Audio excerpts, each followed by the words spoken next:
New tonight at 10, take a look at this. Palmyra Fire Department, Hannibal Fire Department, and Hannibal Rural firefighters respond to a barn fire in Palmyra. Now, the fire started around 3 o'clock this afternoon in a two-story barn. The owner of the property wasn't home at the time, and Chief Gary Crane says it was a situation that required all hands on deck. I knew we had a big fire, big problem really quick. Then we brought in the city of Hannibal for tanker. We brought in Hannibal Rules. They brought 2 tankers and called Marion County R2 out of Philadelphia for 2 tankers, plus the 2 tankers we use ourselves and our pumper. I just appreciate all the other departments come and help us, and we would do the same for them. Now, 1 firefighter had to be treated for exhaustion. The barn also housed 8 bunnies and 60 peacocks, none of which survived. Officials say the cause of the fire is still under investigation. Well, this is an international project, so there are 8 sending countries that send these shoeboxes around the world. I think to date we have sent out about 130 million shoeboxes to over 130 countries. Just lots and lots of boxes. This year the goal is 12 million boxes from all of the sending countries.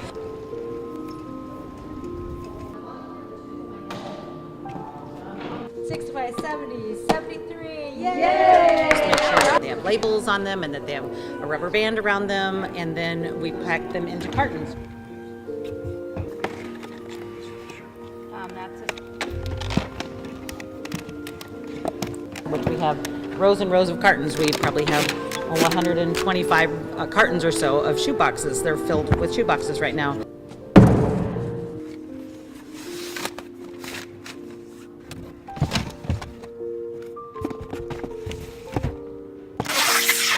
By this coming Monday, hopefully we'll have 150 or 60 or 70 cartons filled with shoe boxes. That'd be our goal. She grabbed her upper legs, said, "Ow, Daddy, my legs hurt," and then sat right down on the floor. That was in July of 2012, and that was the night things changed for the Capaldo family of rural Hancock County. The family took their then 20-month-old to the emergency room in Keokuk. Several tests were run, including a blood smear. It wasn't long before the doctor came in with the news.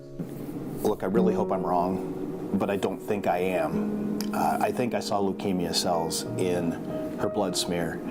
With that, baby Ellie and her mom Amanda took an ambulance ride to Iowa City. Dad followed behind. Early the following week, chemo had started. Fast forward, and Ellie is now 7. She won't be declared in remission until she is off treatment for 5 years. That being said, she is doing wonderfully. So wonderfully, she is looking forward to this weekend's dance marathon at the University of Iowa. It's a 24-hour student-led marathon. You stay up for 24 hours and you dance all night. It's all in an effort to raise millions of dollars for cancer families at the University of Iowa Steed Family Children's Hospital. This is the one thing that we try to give back to because they've given so much to us. And there is absolutely no way I can tell you everything that benefits the cancer families from the Dance Marathon money, but here are a few things. It'll pay for parking while you're in the hospital. It'll also pay for prescriptions while you're in the hospital. And there's a level of emotional support. So some of the student dancers will come sit with the patients while the parents can kind of just get away and de-stress. And also, as the kids get older, like Ellie, if she goes to the University of Iowa, she's eligible for a scholarship. The siblings are never left out.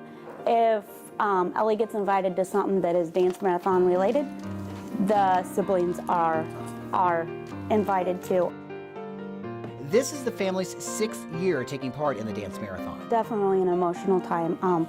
There's fun times. You're smiling, laughing, clapping one minute, you're crying, wiping your tears the next. Each dancer has to raise a certain amount of money to be eligible to stay up for the 24 hours of dance.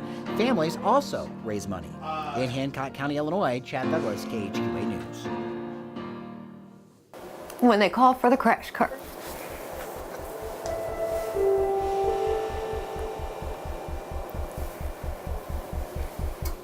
You think he's dying?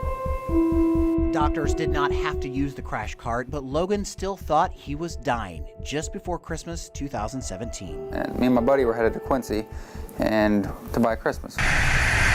All of a sudden, my heart just starts going. Just going really fast. Got the tunnel vision while he was driving. Faster than it ever has. Him and his friend both had to kind of pull over the truck. Got super dizzy. An ambulance took him to the hospital where he stayed overnight. He was discharged with some medicine to treat high blood pressure. The next day, Logan and his mom Casey set out to finish the Christmas shopping that didn't get done the day before. They were on their way to Quincy when they realized the store where they were going was closed, so they turned around and headed back to Hannibal. He said, it's coming. And I'm like, well, what's coming? You know, thought it was a car. And he's like, no, Mom, it's coming. I'm dying. And he just grabs my shoulder and he grabs his chest, and you could just see his heart.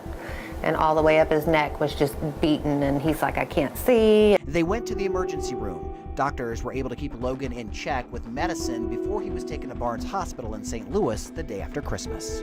In the blink of an eye, like just one day, like I went from being real healthy to no problems at all to just one day, boom, this hits and everything changed. During his stay at Barnes, Logan had a pacemaker and a defibrillator put in. He spent the last few weeks healing and adjusting to his new lifestyle. He tells me he hates having that equipment in him, but at the same time, he loves it because he knows one day it may save his life. Because I know that we caught it at an early age, and it's going to keep me from going and doing what I love to do and continue. If I didn't have it, something bad could happen, you know, but it's better than not being here.